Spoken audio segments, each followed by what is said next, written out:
Hello everybody, it's Josie here and I'm going to be doing my second wrap up for the month of December.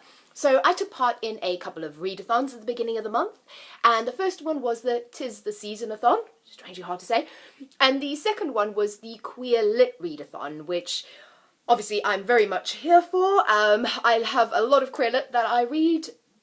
Most of it is just because I want to, and I am queer, but it's nice to have a kind of a readathon based around that, which gives me more of an excuse to just read queer lit.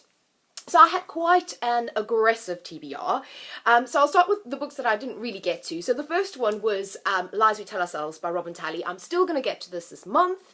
I'm going to be doing a Robin Talley spotlight, and also one of my anticipated books of the year came out. I think I just got it a couple of days ago, which is Pulp by Robin Talley, so I'll definitely still be reading this. I just didn't do it during the readathon. And then the other book is this one here, Crimson, and this is really good. I've started it, but I've not quite finished it, obviously. I'm actually really enjoying this. This is translated. It's set in Greenland, I think, which is interesting. I haven't read many books from there, so I'm enjoying this, but I'll do it in my sort of December wrap-up.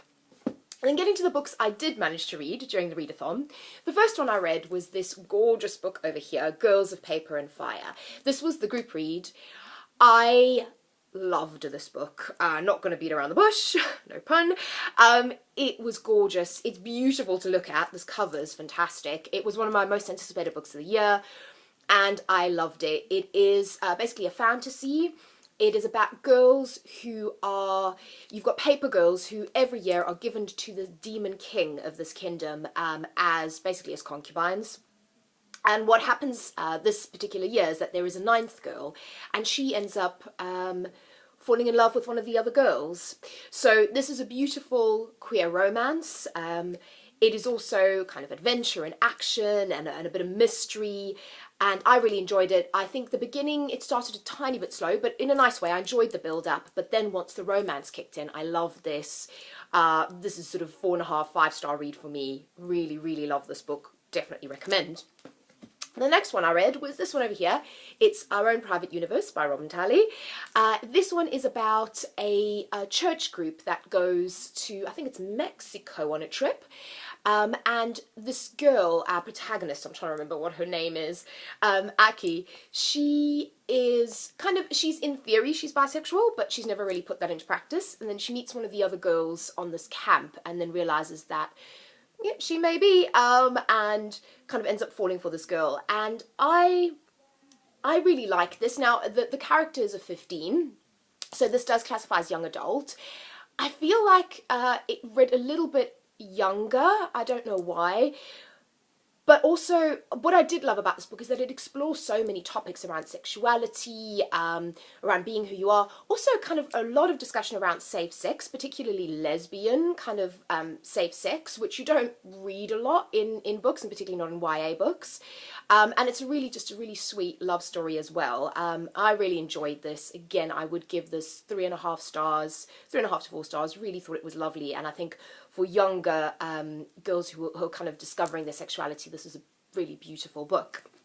The next one I've got here is Under the Udala Trees. Now again, I think this cover is really beautiful. This one is set in Nigeria, and it's 1968, so it's around the time of the Nigerian Civil War.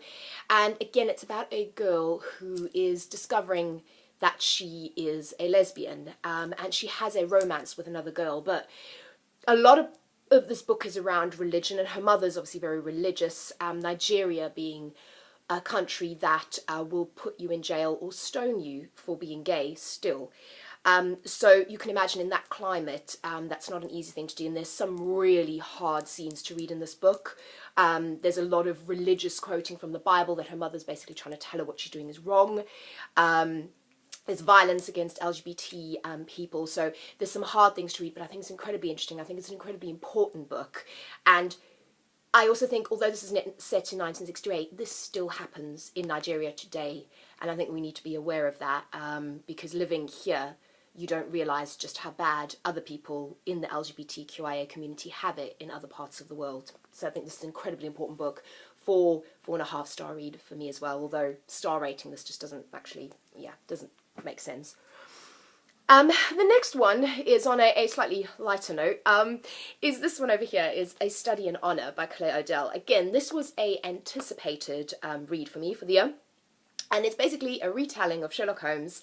So you've got Sherlock and Watson, and they are women of colour, queer, and it's kind of set in an apocalyptic future. Again, America at this time is having a civil war, but it's sort of set in the future. And this one, it sounds so weird, but I really loved it. I'm a huge fan of the TV show Elementary, so I loved that element of kind of that twist on the Sherlock Holmes story. And I love these characters. The story was really interesting. The mystery was really compelling. I just thought it was a fantastic idea, really different, really unusual. The writing, Claire Odell's writing is beautiful. She's a debut author. And I really recommend this. I really liked it. Again, 4.5 star read for me. The characters are cool, the story is interesting, the whole concept of it, and I actually really hope she carries on writing in this world with the series. It doesn't have to have a sequel, it doesn't end like where you go, oh, must have a sequel, but I would really like to read more about this world, so yeah, great book. And the next one is this one over here, Girl Man's Up. This, I think, is gorgeous because it is not something that this character of Pen, she is a girl, but she dresses in a masculine, boyish way. And it's interesting, again, it's set in Canada, it's set within a Portuguese family, which you don't hear that much about either.